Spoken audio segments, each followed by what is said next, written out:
ఇక ఈయన మనిషి ఈ పెద్ద మనిషి మా తండ్రి ఏజ్ ఉంటాడని ఆయన ఇన్ని రోజులు ఏమనలే నేను.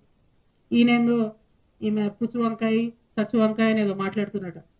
నిరంజన్ రెడ్డి గారు మీరు మా తండ్రి వయసులో ఉన్నారు కాబట్టి చాలా మర్యాద ఇచ్చి ఈ అంశాలన్నీ చాలా గౌరవంగా చెప్తున్నా నేను.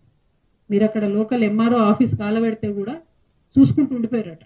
మరి అది ఒకవేళ నిజంగా కేసీఆర్ గారికి తెలిసి ఊరుకుంటే మాత్రం 100% అది తప్పు అవుతుంది, అది కరెక్ట్ కాదు.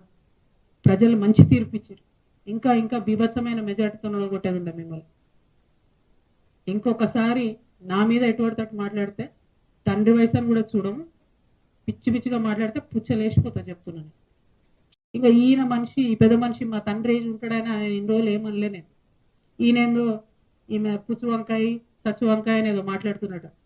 నిరంజన్ రెడ్డి గారు మీరు మా తండ్రి వయసులో ఉన్నారు కాబట్టి చాలా మర్యాద ఇచ్చి ఈ అంశాలన్నీ చాలా గౌరవంగా చెప్తున్నా నేను.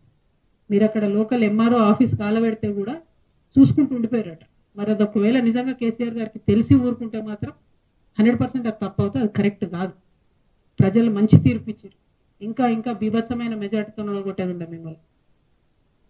ఇంకొకసారి నా మీద ఎటువంటి తట్టు మాట్లాడితే తండ్రి వయసు అని కూడా చూడము, పిచ్చి పిచ్చిగా మాట్లాడితే పుచ్చలేసిపోతా చెప్తున్నాను.